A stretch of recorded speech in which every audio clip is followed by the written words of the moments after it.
Comanche vs. Cavalry, Blanco Canyon, Texas, 1871. May 1871, Salt Creek Prairie ran red with blood. 7 men were tortured to death, their bodies bristling with arrows, like a porcupine's quills. Nothing could be more horrifying, more gut-wrenching than the sight of the Salt Creek Prairie Massacre. Lieutenant Robert Carter later recalled with a shudder. But the most chilling part, the Comanche warriors nearly captured General William T. Sherman himself. What drove the Comanche to such ruthless violence, and what pushed the U.S. Army to stop at nothing? To destroy them, join native legends and history stories. As we uncover the brutal truth behind this deadly conflict, subscribe now for more gripping tales from history. The hunt begins in October of 1871. Lieutenant Robert Carter received orders that would thrust him into one of the most harrowing military campaigns of the American West. Find them, bring them to heel, commanded his superiors. The 4th Cavalry's mission was clear: hunt down the Comanche. The expanding American frontier was perfectly captured in John Gast's painting, American Progress, which hung in many frontier homes. In this idealized vision, settlers moved westward like an unstoppable tide, backed by railroads, telegraph lines, and the full might of the United States. Before them, Native Americans and buffalo retreated into the shadows of history. This was no mere painting. It was prophecy, policy, and pride wrapped in canvas. President Grant's Indian policy hinged on assimilation. In a private letter to General Sherman, Grant had written, "We must protect them from white encroachment, while guiding them toward Christianity and civilization." These weren't just words. The very same terms appeared in his inaugural address. Grant genuinely believed his approach was humane, a gentle hand guiding native peoples toward what he considered a better life. But what happens when people reject your better life? They don't want your God, they don't want your ways, a frontier soldier wrote in his journal. And they'll die before they accept them. The Comanche resistance. Among those who most fiercely resisted were the Comanche, a people the U.S. military classified as the most powerful and dangerous of all Indian tribes. This wasn't hyperbole. Military records attributed more deaths and destruction to the Comanche than all other Western tribes combined. Their domain, known as Comanche, stretched across vast territories, and they defended it with tactical brilliance and unflinching ferocity. For settlers pushing into the edges of Comanche, fear became a constant companion. Raids weren't occasional, they were frequent, methodical, and devastating. One Army colonel assessed the situation in stark terms: if these Indian marauders continue unchecked, this entire territory will be abandoned. The settlers will simply vanish. His words proved prophetic. As homesteads stood empty, their owners fled or dead. The rumors that circulated about the fate of those taken in raids haunted frontier communities. Parents frightened disobedient children with whispers of Comanche raiders. Women practiced shooting, vowing never to be taken alive. Men slept with loaded rifles beside their beds. This wasn't paranoia, it was survival. The Salt Creek Massacre then came May 18, 1871, the day that would change everything. A wagon train of 12 men moved across Salt Creek Prairie, hauling supplies to frontier forts. Their wheels left deep tracks in the dirt. Wagon master Henry Warren. Sawdust rising in the distance. Moments later, over 100 Kiowa and Comanche warriors rode toward them, their ponies kicking up the ground. "Run, there's too many," Warren shouted. 5 teamsters managed to flee into the brush.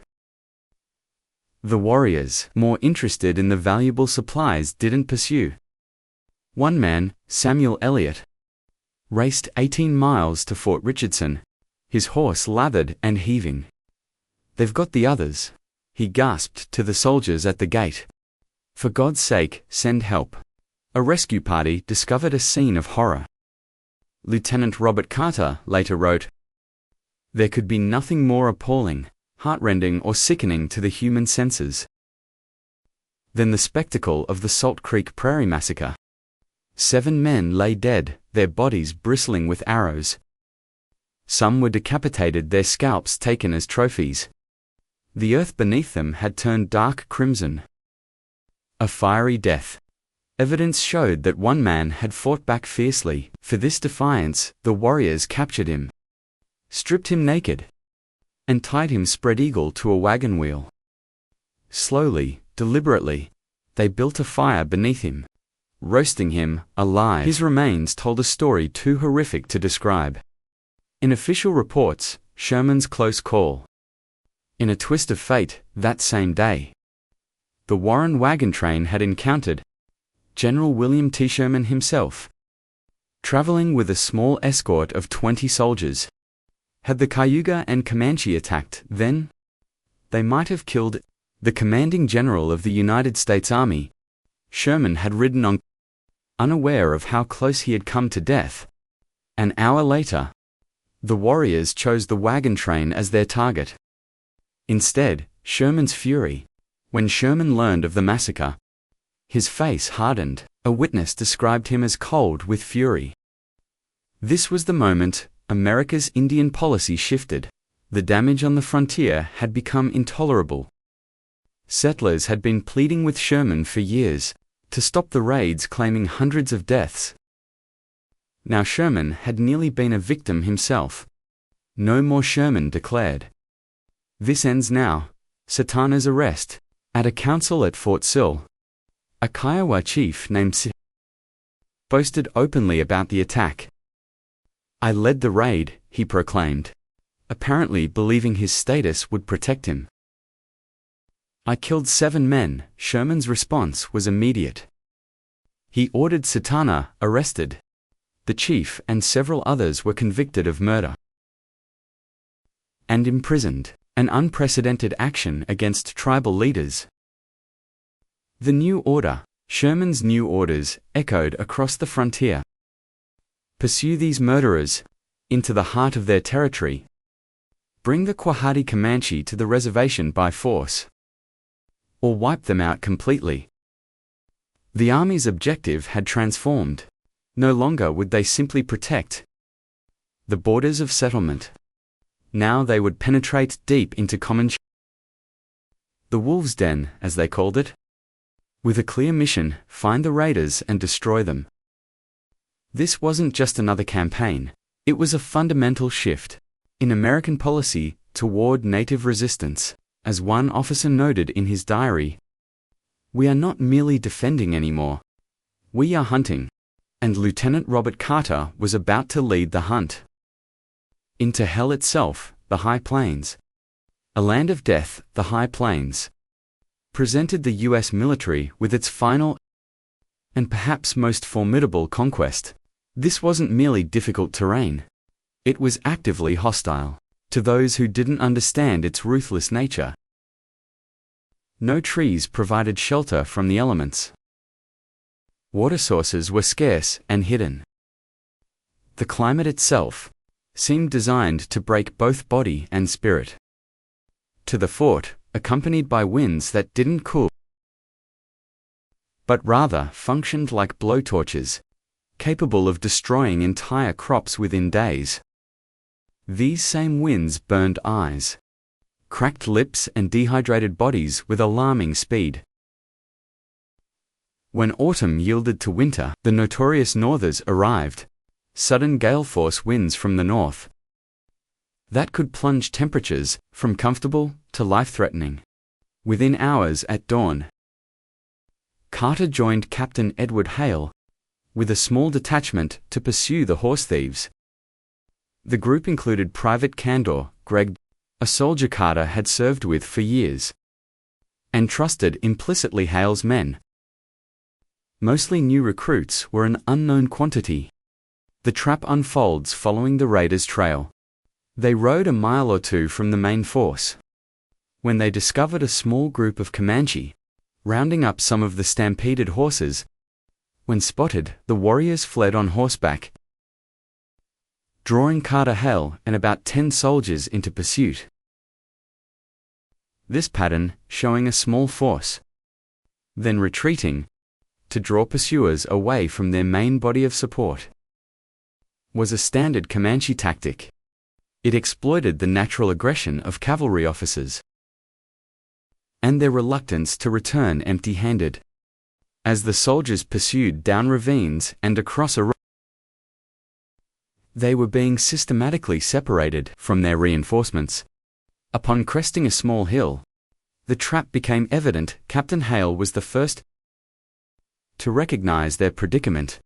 Heavens, but we are in a nest.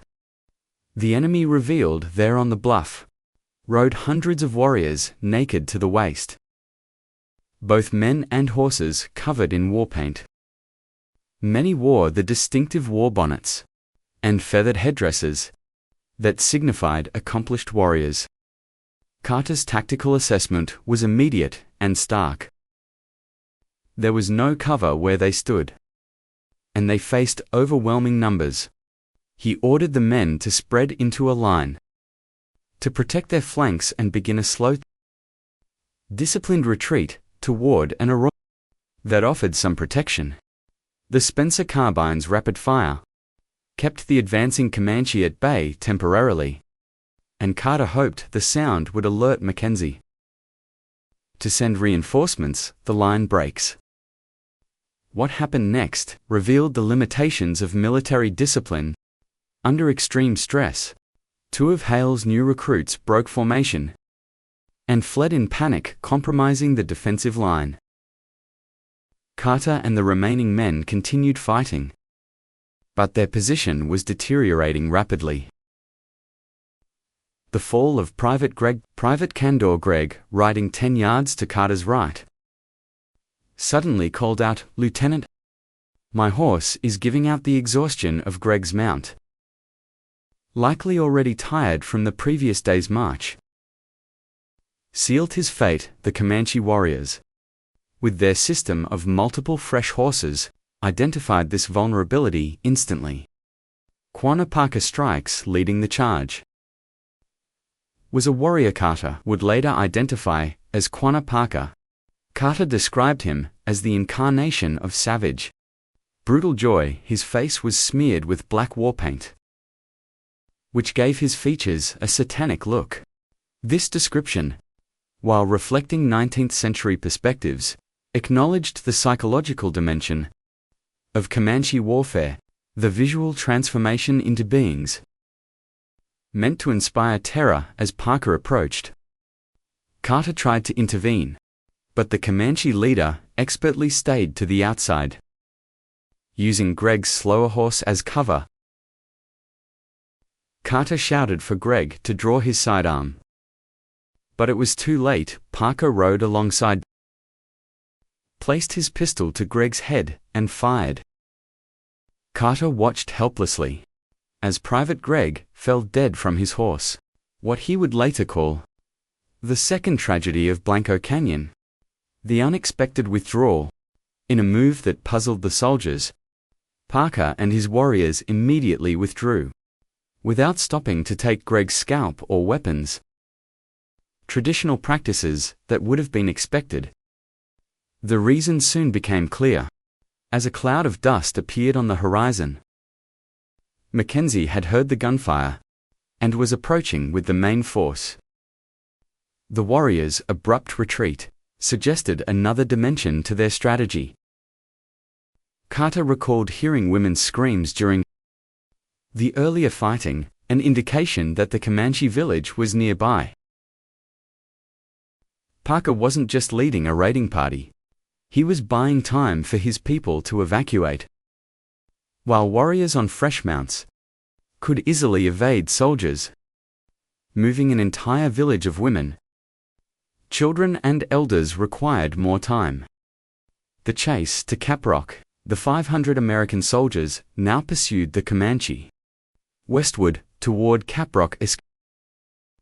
The dramatic geological formation marking the edge of the high plains. As they approached, the Comanche retreated up a steep bluff. Women at the top called down to the warriors below, while Comanche marksmen provided covering fire. For Quanah's force, the Tonkawa scouts, ancient enemies of the Comanche, shouted insults across battle lines, adding an intertribal dimension to the conflict. These weren't just battles between Americans and Comanche, but the latest chapter in complex indigenous power struggles that predated European arrival. Carter's injury leading a group of men up a trail to the plateau. Lieutenant Carter's horse took a turn too sharply, and his leg smashed against a boulder. The impact, which he described as sounding like the crack of a pistol, caused him to lose consciousness. When he recovered, he found his men giving him water. But the pursuit had been lost. The Comanche horses, fresher than the American mounts, had carried the last of the Quahati out of sight, into the hills and ravines. His injury was severe, his leg badly swollen, black and blue, covered with clotted blood. But when Mackenzie offered to send him back to the fort, Carter refused. "If it is left to me, I go forward with the command." Before allowing Carter to return to duty, Mackenzie questioned him about Captain Hale's actions.